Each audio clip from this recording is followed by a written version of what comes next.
First of all, very good morning to all of you. In this class, I am going to start with the another important topic of chapter human reproduction is oogenesis.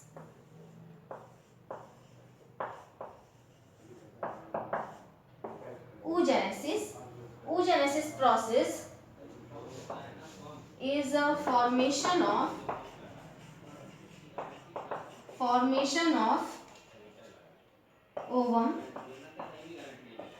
Ovum के formation को ही oogenesis process बोला जाता है. अब ना it started during embryonic condition में ही ये स्टार्ट हो जाएगा in the developing foetal embryo में स्टार्ट हो जाएगा और cease at the meiosis division of prophase first meiosis division के प्रोफेज फर्स्ट में ये सीज हो जाती है ये स्टेज और वहीं पे ये रुक जाती है. वहीं पे इसका प्रोलिफरेशन और डिफरेंशिएशन स्टॉप हो जाएगा ना. जब प्यूबर्टी एज आएगी तब जैसे प्यूबर्टी एज आती है वैसे ही सर्टेन हार्मोन रेगुलेशन की वजह से फिर से डेवलपमेंट स्टार्ट होता है और फिर से यहाँ पे ओव्यूलेशन प्रोसेस वहीं से जहाँ पे सीज हुई थी और अरेस्ट हुई थी वहीं से स्टार्ट ये पूरा प्रोसेस हो जाता है. फॉर यहाँ पे फ्लो चार्ट के थ्रू देख लेते हैं कैसे. सबसे पहले जो ओवरी है ओवरी में जर्म सेल्स होंगे इन्हें बोला जाएगा oogonia. Within ovary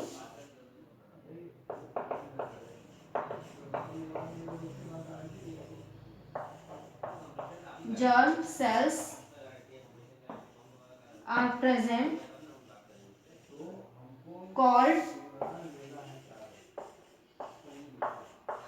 oogonia.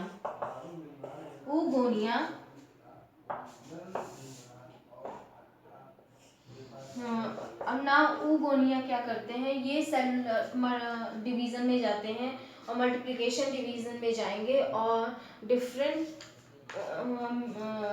Cell का फॉर्मेशन करेंगे. जो oogonia है सबसे पहले माइटोटिक डिवीजन में जाते हैं और माइटोटिक डिवीजन में जाके प्राइमरी oocytes का फॉर्मेशन करते हैं. Then oogonia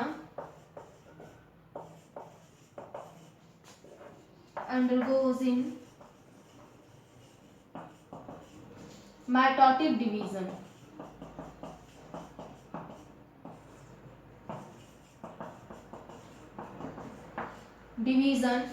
and form primary oocytes.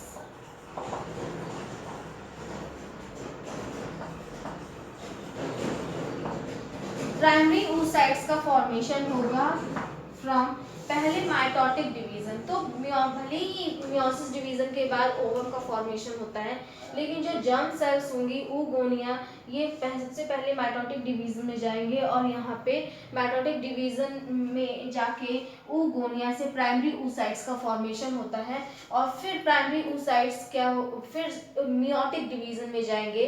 Then primary oocytes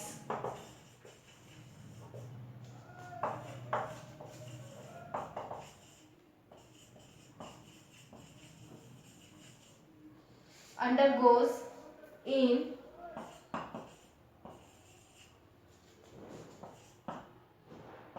meiotic division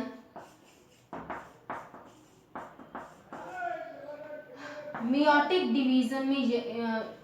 primary oocyte जाते हैं और सीज इन प्रोफेज फर्स्ट और arrested in prophase first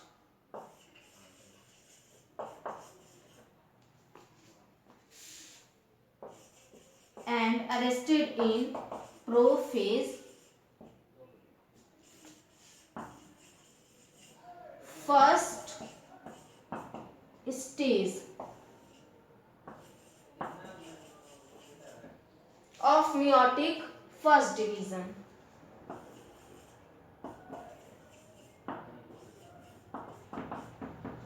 meiotic first division prophase stage के meiotic फर्स्ट डिवीजन में ये अरेस्ट हो जाते हैं.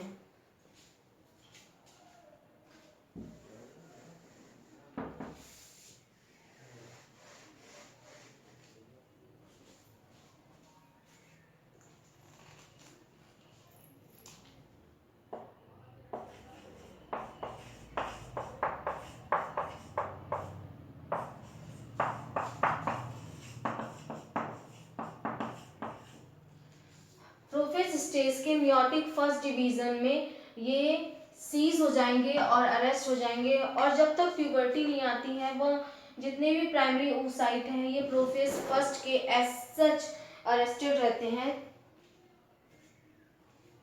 आफ्टर क्या होता है कि जब प्यूबर्टी आने के बाद कुछ हार्मोन्स रेगुलेट होते हैं एक स्पेसिफिक एज पे, उस हार्मोन के रेगुलेशन की वजह से पर्टिकुलर अब जो ये oogon या प्राइमरी oocytes हैं ये प्रोसीड करेंगे फ्रॉम मियोटिक फर्स्ट डिवीजन से के प्रोफेज से, देन इसके बाद जितने भी डिवीजन होते हैं प्रोफेज के बाद zygotene, लैक्टोटीन,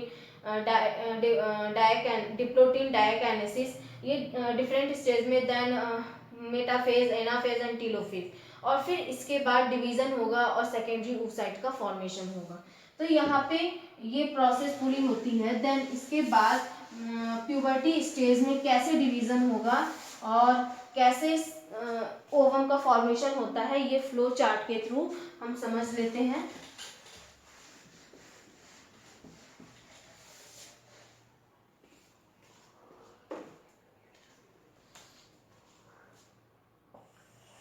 Now here is oogonia cell, germ cell और oogonia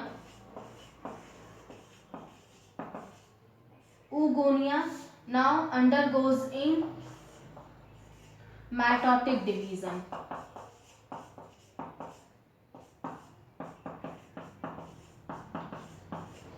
माइटोटिक डिवीजन में जाएंगे और इसके बाद प्राइमरी oocytes का फॉर्मेशन होगा।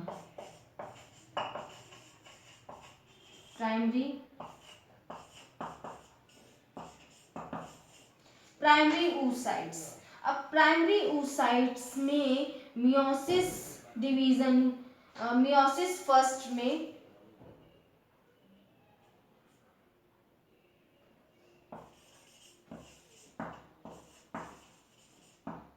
मियोसिस और मियोटिक डिवीजन बोथ एक ही नाम है।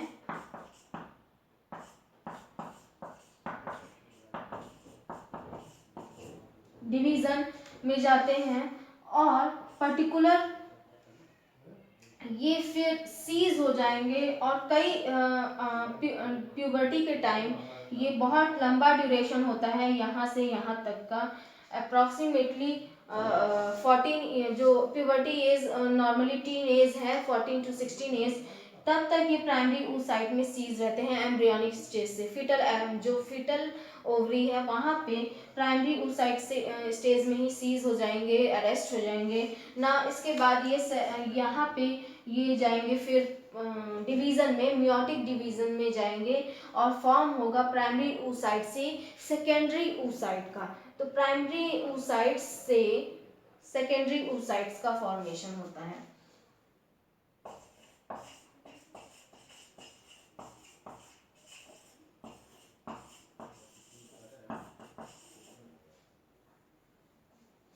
सेकेंडरी oocytes का फॉर्मेशन होगा और सेकेंडरी oocytes में कैसे ये प्राइमरी oocytes है और सेकेंडरी oocyte है यहाँ पे। तो oogonia, here is oogonia undergoes in mitotic division, और माइटोटिक डिवीजन में प्राइमरी oocyte का फॉर्मेशन होगा। here is primary oocyte, then meiosis, ये फर्स्ट मियोसिस डिवीजन है। फर्स्ट मियोसिस डिवीजन प्यूबर्टी में जब होगा, फर्स्ट मियोसिस डिवीजन के बाद 2 फॉर्मेशन होगा, 2 सेल का फॉर्मेशन होगा जिसमें से एक लार्ज सेल में कन्वर्ट हो जाएंगे और एक स्मॉल पोलर बॉडी में। मियोटिक फर्स्ट डिवीजन के बाद यहाँ पे मियोटिक फर्स्ट डिवीजन के बाद ये पोलर एक लार्ज सेल प्राइमरी oocyte से सेकेंडरी oocyte का फॉर्मेशन होता है।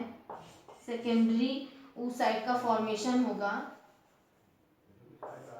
और एक पोलर बॉडी का फॉर्मेशन होगा। पोलर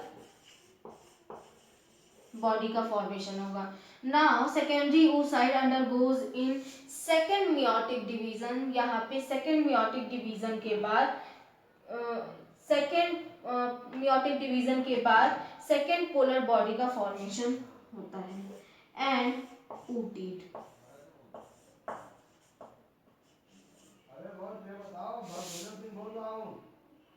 और सेकेंड पोलर बॉडी।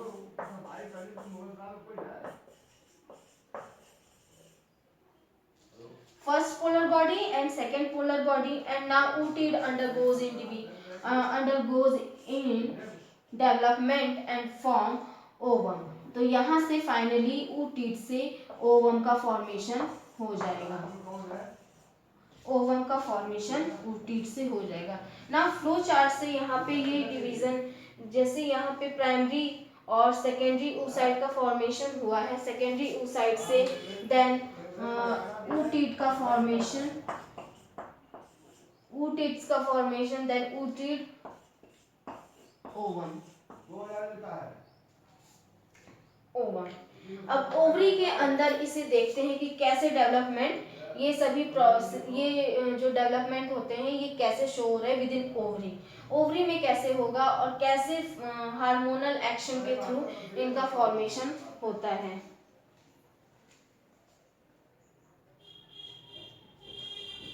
ना डिफरेंट स्टेजेस oogenesis में कैसे ओवरी में ये इनका फॉर्मेशन होता है और कैसे हार्मोन रेगुलेशन होता है और नंबर ऑफ क्रोमोसोम में कितने दिखाई देते हैं, तो हम इससे डिस्कस कर लेते हैं। सबसे पहले यहाँ से हम जो here is oogonia, primary oocyte, then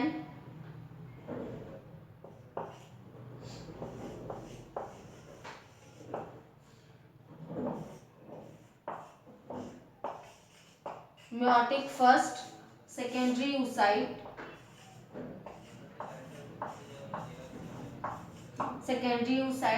and polar body, then secondary oocyte undergoes in division and form ovum and oocyte after second meiotic division, and second polar body also take formation of second polar body also take place। तो ये process होती है पूरे oogenesis process में, यही process होगा। अब with in ovary कैसे देखते हैं, अब यहाँ पे क्रोमोसोम नंबर कितने होते हैं और ओवरी में कैसे इनका फॉर्मेशन हो रहा है। तो सबसे पहले क्रोमोसोम नंबर डिप्लॉयड होगा। अगर ह्यूमन रिप्रोडक्शन है देन 46 क्रोमोसोम डिप्लॉयड। अगेन यहाँ पे माइटोसिस डिवीजन हो रहा है, माइटोटिक और माइटोसिस डिवीजन। तो माइटोसिस डिवीजन के बाद प्लॉइडी सेम रहेगी, मेंटेन रहेगी, that is 2n number of chromosome 46, again 46। Now half हो जाएंगे, यहीं पर जो क्रोमोसोम नंबर है मियोटिक फर्स्ट डिवीजन में ही हाफ हो जाएंगे और 23 क्रोमोसोम नंबर का फॉर्मेशन होगा। ना मियोटिक सेकेंड डिवीजन में जो प्लॉइडी है सेम रहेगी, सेकेंडरी oocyte में जितना है उतना ही रहेगा, 23 क्रोमोसोम नंबर। तो क्रोमोसोम नंबर यही होगा। अब ओवरी में देखते हैं डेवलपमेंट इनका। विद इन ओवरी यहाँ पे जर्म सेल्स प्रेजेंट होंगे,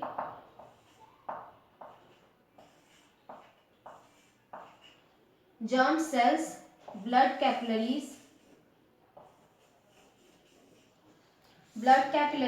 germ cells, that is oogonia क्या है, हमारी germ cells है और यही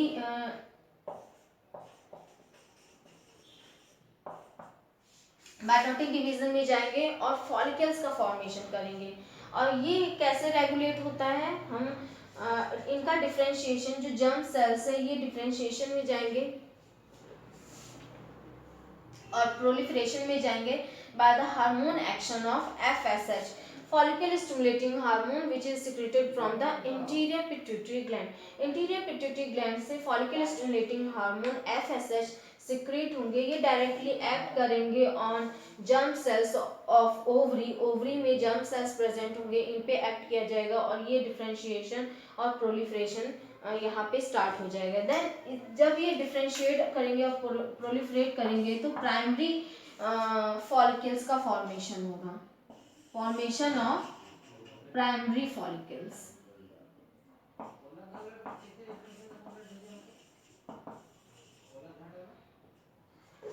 प्राइमरी फॉलिकल्स का यहाँ पे फॉर्मेशन होगा।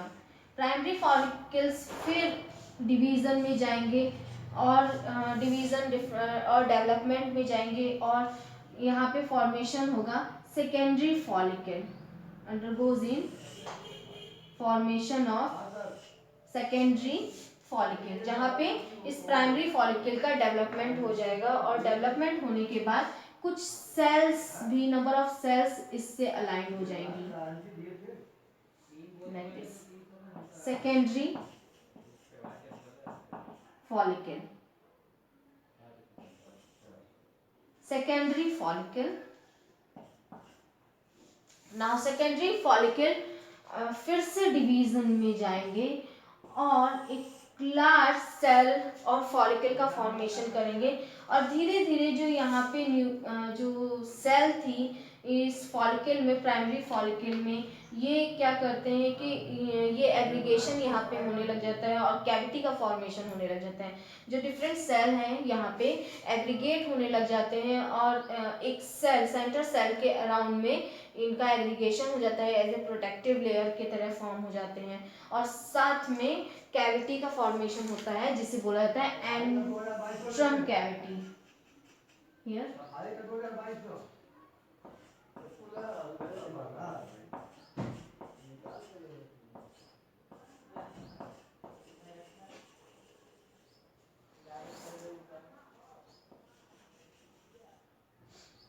cavity is known as antrum cavity,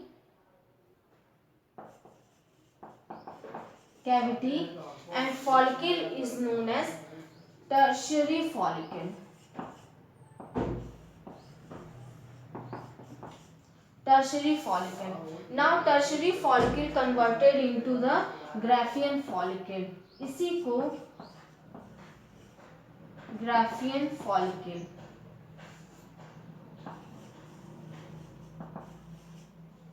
Graafian follicle बोला जा रहा है यहाँ पे। देन टर्शरी फॉलिकल डेवलप करते हैं, लार्ज सेल्स का फॉर्मेशन और एंट्रम कैविटी जो है ये भी बढ़ के लार्ज हो जाती है और फिर से यहाँ पे ये जो है ग्राफियन फॉलिकल में लार्ज ग्राफियन फॉलिकल में कन्वर्ट हो जाएंगे। Large Graafian follicle with ovum.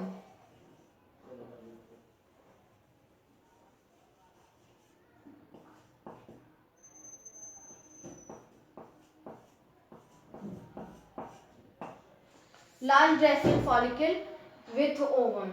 Now अब ओव्यूलेशन प्रोसेस क्या है, यहाँ पे डेवलपमेंट हो जाता है पर्टिकुलर, अभी भी सेकेंडरी oocyte का फॉर्मेशन हो ही रहा है। ग्राफियन फॉलिकल अभी सेकेंडरी oocyte में फॉर्म नहीं हो पाए हैं। सेकेंडरी oocyte और टर्शियरी फॉलिकल क्या है, ये जस्ट पहले तक है, सेकेंडरी oocyte तक है। अभी जब ओव्यूलेशन प्रोसेस होगा तब सेकेंडरी oocyte से ओवम का फॉर्मेशन यहाँ पे होगा ना। ये डेवलप करेंगे और डेवलप करने के बाद जो फॉलिकल है ये रप्चर कर जाएगी और रप्चर फॉलिकल से ओव्यूलेशन प्रोसेस हो जाएगा। यहाँ पे ये फॉलिकल रप्चर होके फ्यूज हो जाएगी इस वॉल पे, ओवरी वॉल पे, और ओव्यूलेशन प्रोसेस जो ओवम है इसे बाहर रिलीज कर दिया जाएगा आफ्टर डेवलपमेंट के बाद।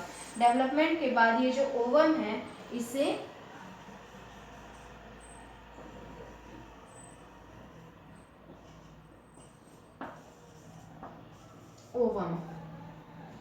ओवम को बाहर रिलीज कर दिया जाएगा और जो फॉलिकल हैं these are converted into the corpus luteum.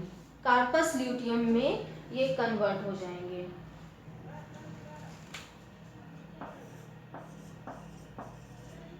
Ovum.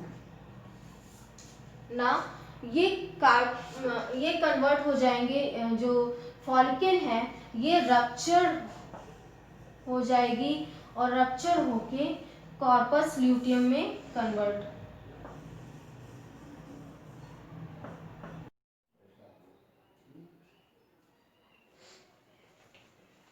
अब ओव्यूलेशन के बाद जो फॉलिकल है ये रप्चर होके कार्पस ल्यूटियम का फॉर्मेशन यहाँ करेंगे और कार्पस ल्यूटियम इनलार्ज हो जाएंगे और ये they also regulate the some hormones which are important for the formation of endometrium wall. Here is corpus luteum.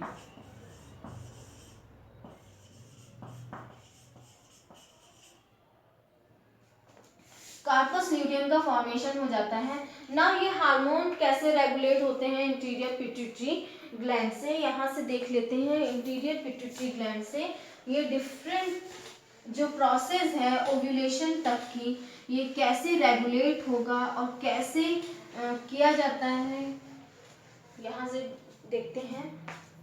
Here is interior pituitary gland.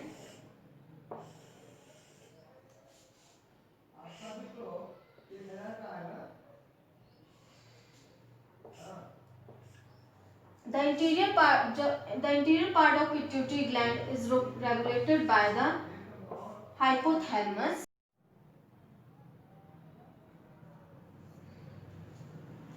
ना हाइपोथैलेमस कैसे पार्टिसिपेट करेंगे और पिट्यूटरी ग्लैंड कैसे participate करेंगे in the formation of ovum.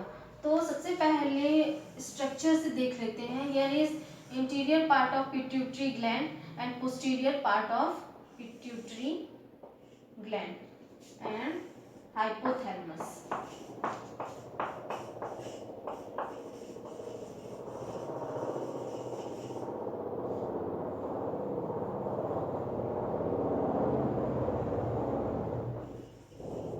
Hypothalamus part, here is anterior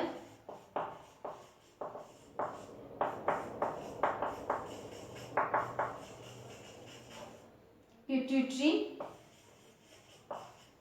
gland and here is posterior pituitary gland.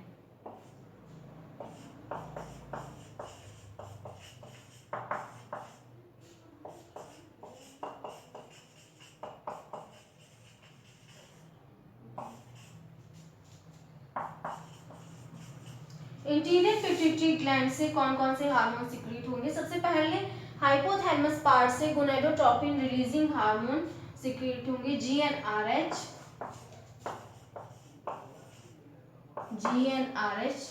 Gonadotropin releasing hormone, जो already हमने class 11 में discuss किया है ये सभी हार्मोन कैसे रेगुलेट करते हैं।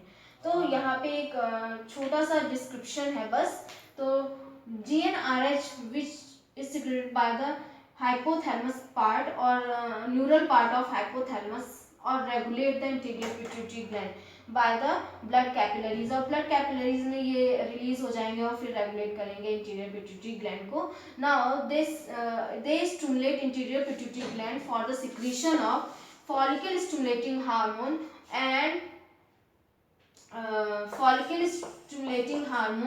and luteinizing hormone LH.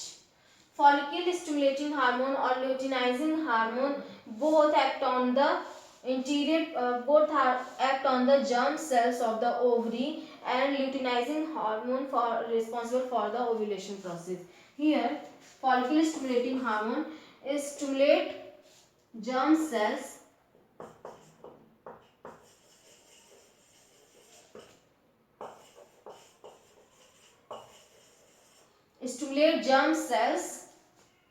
for proliferation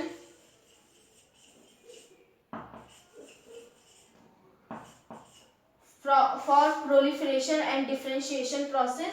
proliferation that means कि प्रोलिफरेट होंगे, डिवीजन में जाएंगे और oocytes का फॉर्मेशन करेंगे एंट्रम, और oocytes डेवलप करके फाइनली टर्शियरी फॉलिकल में कन्वर्ट हो जाएंगे और एंड्रम को फॉर्मेशन करते हैं। टर्शियरी फॉलिकल अगेन डेवलप में जाएंगे और ग्राफियन फॉलिकल का फॉर्मेशन होगा। नाउ FSLH किसके लिए रिस्पॉन्सिबल होंगे? ये they are responsible for the ovulation process. जो ल्यूटिनाइजिंग हार्मोन है और LH है, ये किसके लिए रिस्पॉन्सिबल है? तो यहाँ पे फुल फॉर्म इसका लिख लेते हैं एक बार फिर से, FSH और LH का।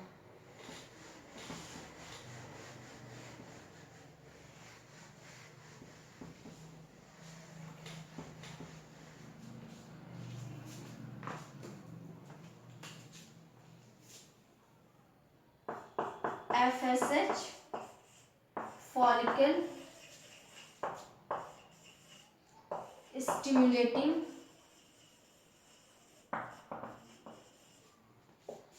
hormone and LH luteinizing hormone।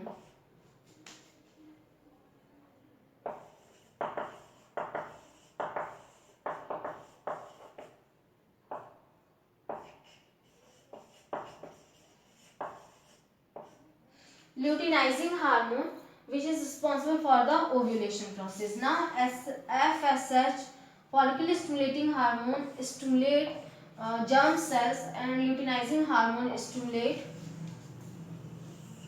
follicles, Graafian follicles for the release of ovum or ovulation process, responsible for the ovulation process. Ovulation process के लिए रिस्पॉन्सिबल है ल्यूटिनाइजिंग हार्मोन। तो यहाँ पे ये डिफरेंट हार्मोन रिस्पॉन्सिबल होते हैं फॉर द इनके रेगुलेशन के लिए। और इसके बाद then estrogen and progesterone, these two are ovarian hormone. Estrogen and progesterone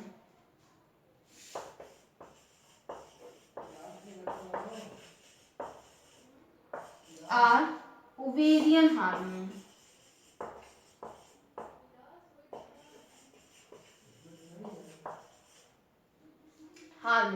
ovarian hormone है ये।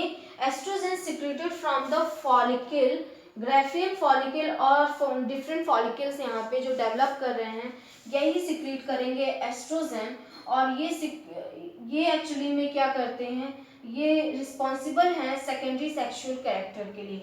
जो फीमेल की वॉइस है और बॉडी पोस्चर है फीमेल लाइक, ये किसकी वजह से है? इसी एस्ट्रोजन हार्मोन की वजह से।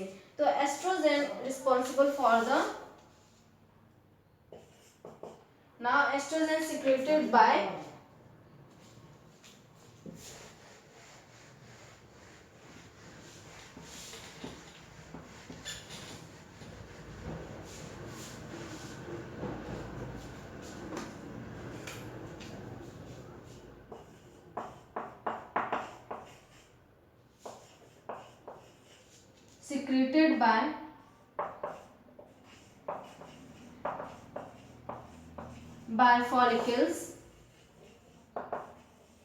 follicles and responsible for the secondary sexual character।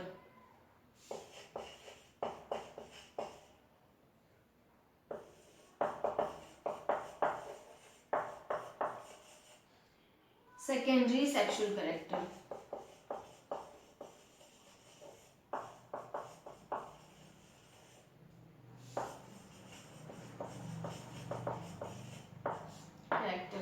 Now second is progesterone।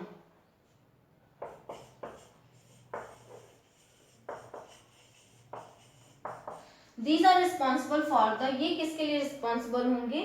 For the development of endometrium wall of uterus. जब ओव्यूलेशन प्रोसेस होगा, जब ओव्यूलेशन के बाद ओव्यूलेशन फाइनली रिसीव कर लिया जाएगा through the fimbria of fallopian tube और ampullar region में भेज दिया जाएगा ऑफ द फैलोपियन ट्यूब। अब यहाँ पे जब भी अब वेट किया जाएगा फर्टिलाइजेशन के, उस ओवम के फर्टिलाइजेशन का, और इधर कार्पस ल्यूटियम जो रप्चर फॉलिकल है ये कन्वर्ट हो जाएंगे इन कार्पस ल्यूटियम, और यहीं से प्रोजेस्टेरॉन हार्मोन का सिक्रीशन होगा कार्पस ल्यूटियम से। नाउ ये कार्पस ल्यूटियम जैसे ये डेवलप करेंगे जो दूसरी तरफ है ओवम भी में भी फर्टिलाइज हो सकते हैं, तो इसके लिए पहले से ही प्रिपरेशन की जाती है प्रोजेस्टेरॉन हार्मोन के थ्रू कि एंडोमेट्रियम वॉल को प्रिपेयर कर दिया जाता है, जिसकी वजह से जब भी ओवम फर्टिलाइज करेगा तो क्या होगा कि फर्टिलाइज ओवम फिर फाइनली एम्बेडेड हो जाएगा in the endometrium wall of the uterus. तो इस वजह से एंडोमेट्रियम वॉल का फॉर्मेशन होता है। These are secreted from the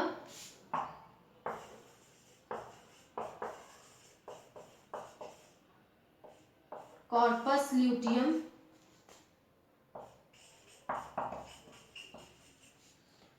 corpus luteum से सिक्रेट होंगे ये, और फाइनली जो फंक्शन है, function is formation of endometrium wall.